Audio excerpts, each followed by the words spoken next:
Hey, folks, welcome to Affiliate Nerd Out, Real Talk Friday edition. We're here every Friday at 11 Pacific time, Getting ahead of ourselves already.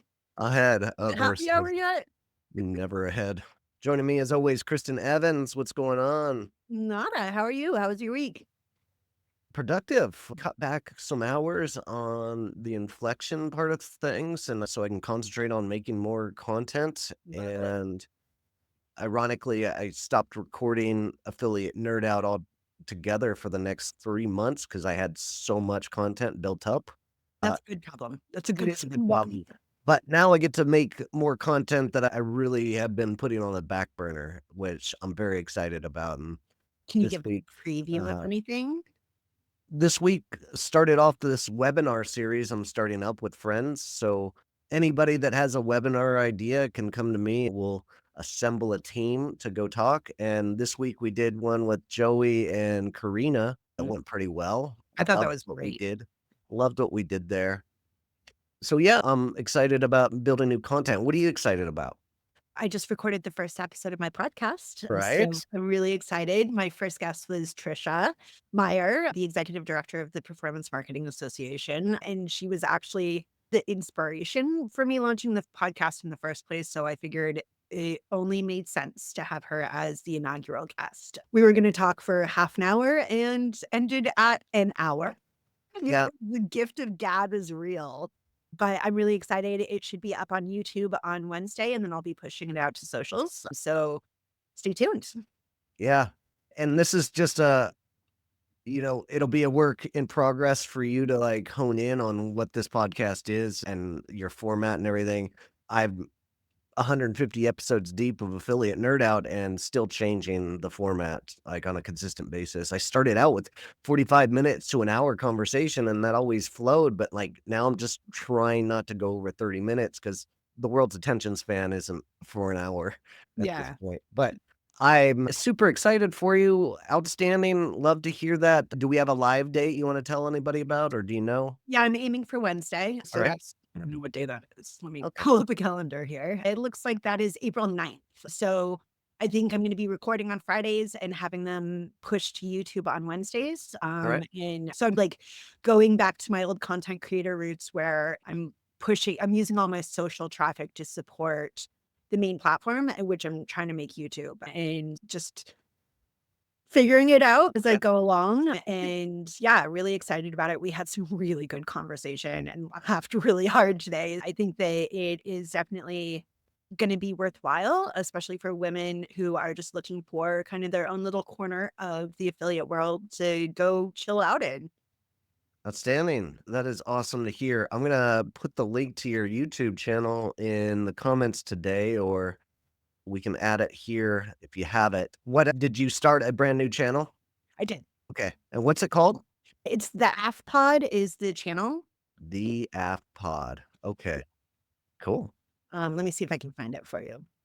All I right. can do it after this because That's fine. multitasking. Multitasking doesn't work, especially if you With want to my ADHD. stay engaged here. Oh, what's going on in the industry this week? I get most of my industry news from the folks at either Martech or for me a coupon, which has a fantastic email newsletter every week. And I love they put the memes at the bottom of the email, which I love to see everybody get creative out there. Hey Vic, what's going on? Vic says hi. I think This so. is live, of course. Only on Fridays, buddy. Yeah, big news. My old friends over at the Search Monitor got acquired Oh, coming up from SimilarWeb, and I'm really excited about them. They helped me get us started in this industry. They were my third job in this industry oh, 12, 13 years ago at this point. I'm excited that they took that thing to the next level. It's been a long time, and I'm excited to see what Lori and Art end up doing after this. And congratulations to them. Just a quick shout out. I don't know. Have you ever used their tool? yes. Yes. I haven't, sorry, used the paid tool, but I've definitely used all of the trial that you can get until they're like, pay us. But yeah, I've used it a number of times. It's a fantastic tool. I definitely highly recommend it. It helps me do a lot of research on brands in particular when I am having those discovery conversations about whether we're going to onboard them, and helps me kind of see some of their viability, some of the traffic that's already headed to the site to see if there's going to be any low hanging fruit or easy wins.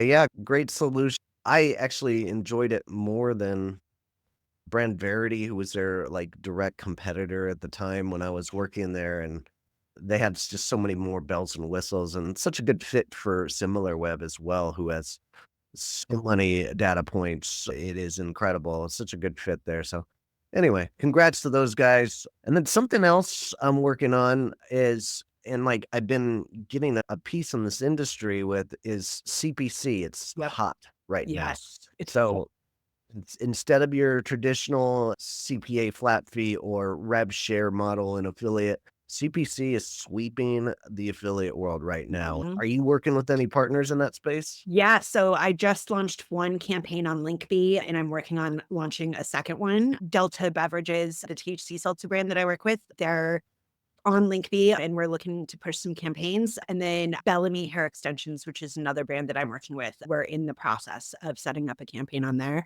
And then I also just had a conversation with Cardlytics for Bellamy, and they also have a CPC model so that we're exploring. So it's definitely one of the ways that I think publishers are responding to the Google algorithm updates, just being able to shore up some of those finances that they've lost as a result of the update and still being able to make affiliate work for them. Absolutely, and this the biggest point of these guys that are doing the CPC, Linkbee is a great one. I just ran into Go Loot and this super smart kid who's 23 years old. He'll be on my podcast in a couple of weeks. Oh, Uh, nice. but he really smart model. They have hundreds of publications that have ad space, and they buy the ad space for X amount of dollars, and they charge whatever it is they charge to the companies to be in those spots, and it comes out to usually like a dollar or 2 Mhm, CPC, but the conversion rates are good, the native advertising is really slick, and mhm. such a good fit to get on those big publications without having to buy the big sponsorships that they're looking for right now. Yeah, and it's exactly that, like, it's a way to get your foot in the door with them and be able to test, which, like, testing is so important in this industry, and I feel like there are a couple different ways that a lot of big publishers do that. Some of them use skim links to test the viability of a brand to see if it's worth working direct, but this CPC model is another way that I think they're really testing kind of audiences and audience interest, and I'm really looking forward to getting the learnings from it. Yeah, absolutely. And speaking of skim links, that's other big news. Everflow came up with this integration with skim links as well. Yeah. And this is long overdue. Skim links and other sub-affiliate networks have traditionally been what's the right word here Shady to get dudes? shady keys? Okay. I didn't want to say shady necessarily, but It's okay. I would thank you so much. I would say just questionable. Not very transparent. The transparency, that's perfectly Yeah. said. The transparency was lacking, Mhm. and unless you had a good contact at one of those sub-affiliate networks that could tell you exactly where that traffic was coming from and would work with you in getting out the coupon sites that you didn't want and leaving in the content sites, they just weren't I wasn't able to work with them on a consistent basis. So, Skimlinks has been one of the few that's been regularly responsive in that manner. very true. Like, I'm really glad that they are, because I think that what they provide as far as a tool for publishers that lessens the headache for joining new programs, I think it's invaluable. However, it's only invaluable if you're able to restrict it to the partners that you actually wanna work with. Okay, and so true. But yeah, super smart partnership with Mhm. Everflow to get that deal happen and that integration happen, and now on Everflow, you can work with Skimlinks and you can see complete visibility of what actual sites are bringing that traffic so that you can choose and decide which ones you wanna work with and which ones you don't. Kudos to that team for making that happen. Some pretty incredible news over there. Back to Linkbee, they also had a huge announcement this week, Did and they? that Substack creators are now available as publishers on Linkbee, which I think is huge. I talked with who was it? Stephanie Robbins and I were talking about this the other day, where Substack, I think, is one of those closed community. It's almost like the Facebook group, like how Facebook groups used to be. back when I was a blogger and an affiliate, Substack is now like that closed community opportunity. But it's also so full of like writers and journalists that if you're able to form that connection with them through their own personal Substack, there's a chance that they'll be writing for like Travel and Leisure or somewhere else and they'll mention the brand, which is ideally what you want to do. Like you want to gain favor, the writers, of Yeah. course. But yeah, having Substack on Linkbee, I think is a huge opportunity. I think that one that I would love to see in the future is Patreon, because I think Hmm. there's a lot of opportunity there too. I just don't know how to crack that nut yet. I don't know that world enough. I haven't played around with Substack enough either.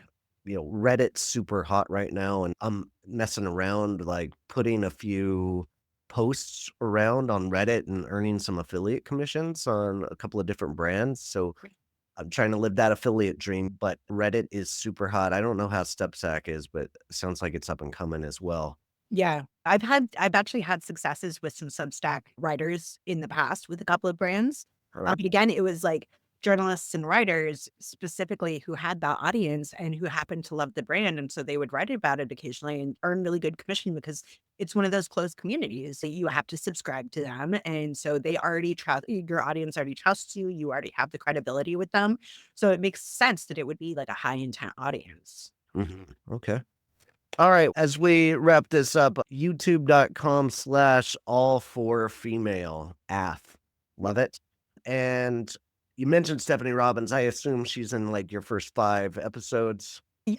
Getting there. I don't know that I've actually talked with Steph yet, but I got Trisha, Jade, Amy Scanlon, Karen Garcia, and I've have about a dozen other people who have expressed interest. So just trying to shore up the schedule. But I'm really happy this week or next Wednesday, Trisha, and then the following Wednesday, Jade Mayberry, who's the current president of the Performance Marketing Association and head of affiliate at Dentsu. She's going to be my guest. I love Jade. So I'm Yeah. really excited to talk with her. And then Amy Scanlon, who has been around for literally forever and is the GM of affiliate practice at Right Side Up. She's going to be on. And then Karen Garcia, who is the female owner of Lab 6, will be on. Just trying to get some really solid content out there. Solid lineup that you've already established. And what are the topics you're going through? It's not really like topic based. It's more about discussing their experiences in the affiliate industry, what it's like specifically to be a woman in the industry. As you and I have discussed before, we see a lot of men as the figureheads, but women driving a lot of the change. You have famously said that women make better affiliate managers. Yeah. And that's Stand by it. something that I think is really important for us to have that conversation about how, like, we as females play a very important role in this industry, but we aren't always taking up the space that we should. And so I am carving out a space for us to take our space. And it's some of it's going to be light, fluffy, like what's your favorite conference fit vibe? What's your hype song, etc. Mhm. And then some of it's what are some of the experiences that have sucked for you as a woman in affiliate? And again, I want to just create a really safe space where we can be open and honest, but also bring light to this. There was something that Trisha and I talked about that I haven't heard anybody talk about out loud that we should absolutely be acknowledging because if O this industry is going to go forward, we have to be able to have these hard conversations so that we can make change. Others are going to have similar experiences and relate, and Yeah. I'm so glad that you're having this format. Yeah. Super necessary. I know a certain VP over at Impact that might be interested as well. She's on my list. I was gonna text her later. Good, you should. She doesn't I come don't out. wanna do that one in person over a glass of wine, though, like, that Yeah, well, we can make that happen too. I know. Awesome. Uh, Great time as always. We'll see you next Friday here at 11 Pacific for Real Talk Friday, and enjoy your weekend, Evans. You too. Have a good We'll one. see ya. All right, folks, keep on recruiting. We'll see you out there.